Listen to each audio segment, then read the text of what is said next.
Oke, lantas cerita anime pun berlanjut di Spare Me Gridlock chapter 589. Setelah Lily yang berusaha untuk kabur, ia akan pensiun secara dini. Namun, itu tidak menjadi hal yang luar biasa. Di sini mereka sudah dihadang oleh keseluruhan bangsawan untuk mempertanggungjawabkan akibat dari ulah tentara bulu hitam. Di sini, medan perang perbatasan Zhou di Nanzhou Barat. Nampak terlihat mereka pun bertempur secara bergantian. Bom, bom, bom, bom. Ledakan besar pun di mana-mana. Liliang pun saat ini harus menghadapi bangsawan-bangsawan yang telah menghajar mereka dan ingin merebut kembali daerah kekuasaan mereka yang telah direbut oleh tentara bulu hitam. Liliang pun nampak menghindar dari serangan para bangsawan. Ia pun merilis tombak dan mengeluarkan energi spiritual berwarna merah. Apa ini? Aku akan menghajarmu, ucap Liliang bersemangat untuk menghadapi tentara bangsawan dan keseluruhan elit.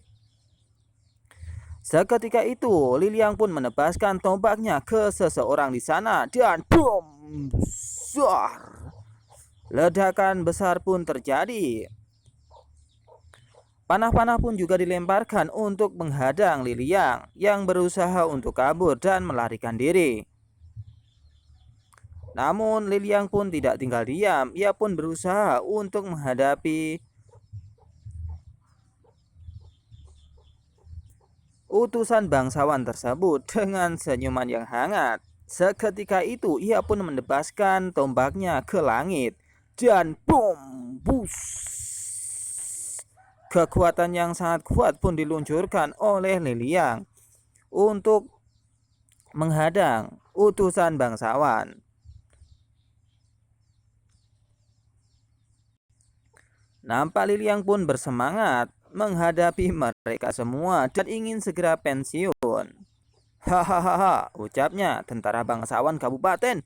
Ucap Liliang tersenyum kegirangan dan siap untuk melakukan pertempuran selanjutnya. Di sini tidak tinggal diam. Pasukan dari bangsawan berkata kepada Liliang, "Pemilik memiliki perintah, ada banyak hadiah untuk membunuh musuh," ucap keseluruhan dari utusan bangsawan untuk menghajar Liliang dan seluruh tentara bulu hitam. Dan mereka akan mendapatkan hadiah yang cukup banyak. Minggir, biarkan aku terus maju dan membunuh mereka semua, ucapnya bersemangat sambil membangkang kuda. Di sini sudah ada di hadapannya tentara bulu hitam yang siap untuk bertarung satu lawan satu melawan dari anggota bangsawan. Nampak di sini, ia pun menghunuskan tombaknya ke arah bangsawan dan terlihat energi spiritual berwarna hitam kebiruan. Dan mereka pun duel. Tak tinggal diam. Di sini Liliang pun juga bersemangat untuk menghancurkan mereka. Tiba-tiba dari arah samping Liliang pun menyodorkan tombaknya ke arah tentara musuh yang sedang diserang. Tentara Nanzhou tiba-tiba menyerang balik. Yizhou dan para prajurit ini sebenarnya memiliki semuanya. Pertarungan momentum, ucap Liliang dari dalam lubuk hatinya. Ia pun berkata lagi, untuk membuat mereka berubah seperti ini bukan karena Wenzai atau Kaisar Surgawi Nanzhou meninggalkan bea cukai lebih cepat dari jadwal. Pikir Liliang yang mengetahui bahwasanya kemungkinan mereka datang dan menghampiri Liliang bersama tentara bulu hitam yang lain akibat dari Kaisar Surgawi yang tiba-tiba muncul dari persembunyian dan tempat latihannya. Nampak Liliang pun di sini. Ia pun meringis. Ia berkata lagi, "Sial, jika itu masalahnya kali ini akan banyak masalah," ucap Liliang. Ia pun marah. Tak lama kemudian, dengan suara yang keras, ia pun mengeluarkan energi spiritual yang sangat banyak. "Wah, aku akan mengajar kalian semua," ucapnya. Dan pertempuran di sini, tentara bulu hitam dan bangsawan pun terjadi sangat sengit. Terlihat Liliang pun sudah bersiap untuk menghajar mereka semua. Ia pun mengeluarkan energi yang sangat besar untuk menghadapi utusan bangsawan tersebut. Terima ini, aku akan mengajarmu, ucap Liliang bersemangat dan tertawa terbahak-bahak.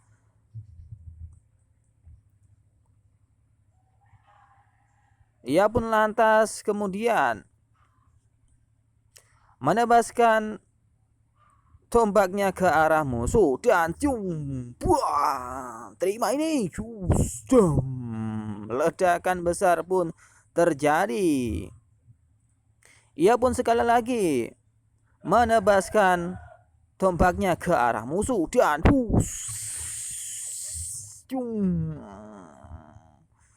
tak lama kemudian tebasan tersebut tiba-tiba dihadang oleh utusan bangsawan yang kelihatannya juga sangat kuat. Liliang pun melihatnya dengan sangat serius. Nampak di sana Liliang pun terdiam sejenak melihat utusan bangsawan yang menghadangnya. Nampak tebasan dari Liliang pun dihempaskan oleh 2 orang dari utusan bangsawan dengan sangat mudah.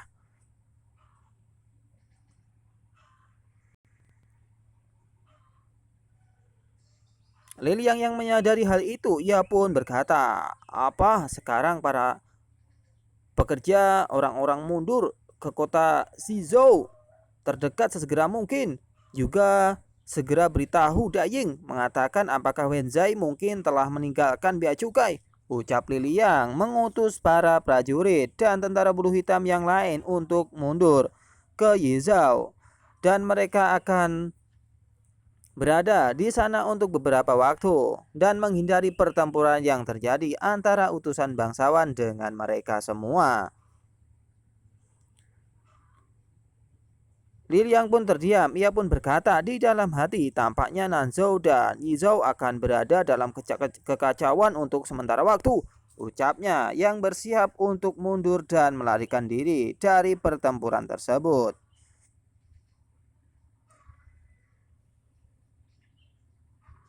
Di sini sudah terlihat di camp tentara bulu hitam.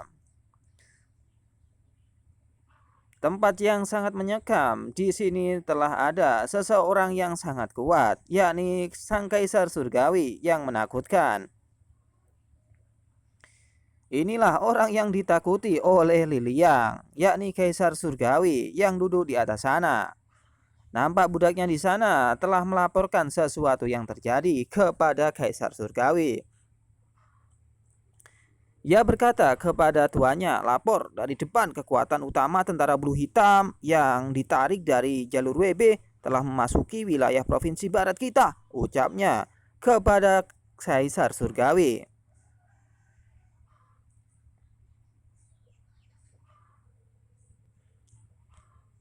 Kaisar Surgawi pun terdiam dan dia pun berkata kepada budaknya, "Bagaimana dengan sisa pasukan kita di Nanzhou?" ucapnya bertanya kepada si budak.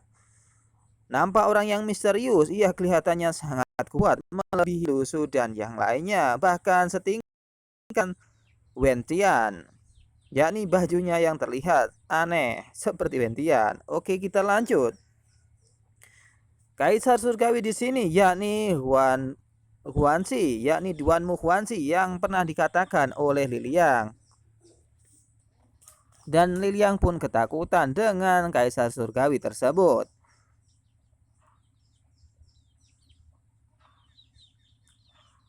Di sini terlihat si budak pun ketakutan karena perkataan dari Kaisar Surgawi. Ini serangan balik tentara etnis. Main ini mereka menunggu yang sudah terjadi, ucapnya yang ketakutan karena tentara bulu hitam tidak sekuat yang ia pikirkan dan utusan tersebut kelihatan sangat bodoh. Dengan nada yang tidak baik, di sini Kaisar Surgawi pun ingin berdiri. Ia pun berkata kepada si budak, "Oh, yang berarti bahwa Liliang telah melemparkan 13 trik dan Qiu Jiang telah dilemparkan. Tanah di Nanzhou belum dirampas sama sekali?" tanyanya, yang marah karena belum merampas. Tanah Nanzhou dan utusan yakni yang bernama Liliang sangat tidaklah keren seperti yang dibayangkan oleh si budak.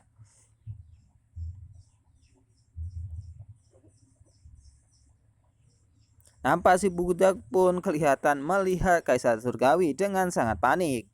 Ia pun takut dan terlihat di sini ada tanda di lehernya. Itu mungkin kekuatan dari sang Kaisar Surgawi. Tak lama kemudian terlihat di sini energi spiritual berwarna biru. Sudah menyala sangat terang. Kaisar Surgawi pun berkata, "Ini adalah cinta. Sin, jenderal terkenal yang kamu rekomendasikan di sini itu sangat membosankan dan dia tidak terlalu kuat seperti yang kau bayangkan," ucapnya kepada si budak. Si budak pun kaget, tiba-tiba di lehernya, bam! Sudah mengucurkan sesuatu yang aneh. Mungkin dia akan merasakan kesakitan dari tanda stempel tersebut. "Tuan-tuan, itu adalah bawahan yang tidak jelas. Mohon maafkan saya," ucap dari si budak kepada Kaisar Surgawi. Ia pun nampak kesakitan karena di lehernya telah ada sesuatu yang aneh. "Apa? Tolong ampuni saya tuan," ucapnya. Tak lama kemudian ia pun muntah darah dan ia kesakitan oleh ulah Kaisar Surgawi dengan kekuatan anehnya. Tak lama kemudian Kaisar Surgawi pun berkata, "Oh ayolah jangan menelepon. Garis depan akan membiarkan Liliang terus berdiri dan aku akan memberinya pelajaran yang baik saat perang usai," ucap dari sang Kaisar Surgawi. Tak lama kemudian setelah kesakitan yang cukup lama, si budak pun dibiarkan. Ya, sedikit mengerti," ucapnya kepada Kaisar Surgawi. Kaisar Surgawi pun berkata lagi kepada si budak, "Omong-omong, kemajuan penelitian tentang itu adalah sebagai berikut." "Mungkin itu adalah kalimat yang sempurna," ucapnya mengatakan itu kepada si budak. Ia pun berkata lagi dengan nada sinis dan melihat dengan tatapan yang sangat tajam, "Saya berharap untuk mendengar dari Anda. HTX datang ke jalan sekitar aturan," ucapnya kepada si budak. Mungkin itu adalah sesuatu yang aneh. Tak lama kemudian si budak pun menunduk. Ia pun berkata kepada tuannya, "Yaitu kami telah menemukan solusi berdasarkan catatan yang ditinggalkan oleh Tuan Li," ucapnya.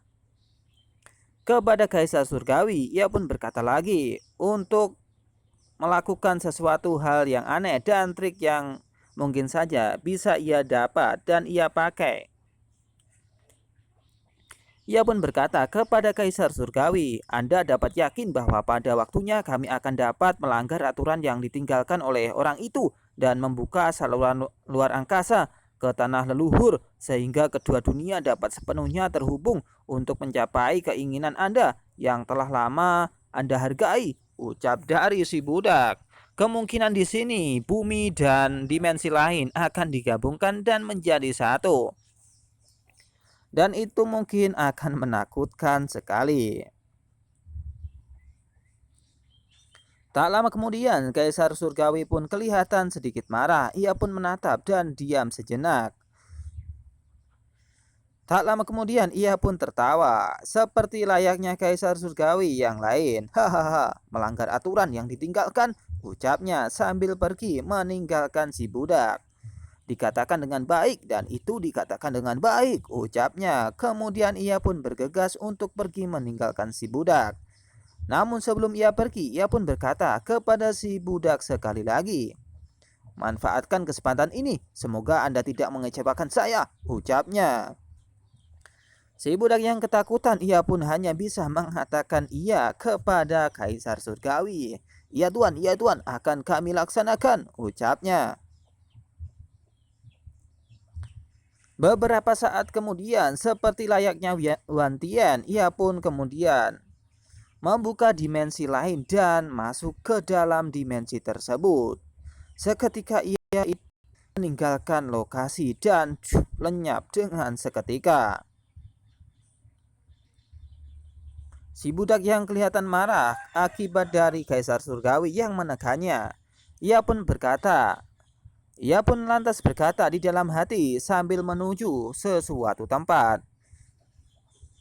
Sial, jika saya tahu bahwa Tuan Muwansi memiliki temperamen ini, saya tidak akan pernah menjadikan keluarganya sebagai budak, atau saya tidak ingin menjadi budaknya, ucapnya. Di dalam hati, lantas ia pun bergegas untuk pergi meninggalkan area tempat duduknya dan menuju suatu tempat yang rahasia. Tak lama kemudian, ia pun membuka tirai yang ada di belakang tempat duduk dari Tuan Muwansi. Ia nampak membuka tirai tersebut dan ia berkata, jelas saya telah menjadi tuan yang hebat sekarang, tetapi di matanya saya masih seekor anjing, ucapnya sambil marah-marah. Karena ia adalah orang yang biasa menurut pandangan kaisar surgawi. Ia pun menuju ke suatu tempat, yakni penghubungan antara dimensi satu dengan dimensi yang lain, dan ingin menggabungkan antara dunia dan dimensi yang lain agar menjadi aturan yang baik dan satu. Jika bukan karena melanjutkan tujuan besar Tuan Li, mungkin ini akan tidak seperti ini, ucap dari si budak. Nampak terlihat di sana gerbang yang sangat aneh diselimuti dengan energi yang cukup kuat. Nampak si budak mempelajari bagaimana cara untuk nge-cheat ya. Oke, akan Mimin lanjutkan ceritanya. Ia pun lantas mendekati gulungan yang ada di depannya dan siap untuk membuka dan mempelajari hal tersebut.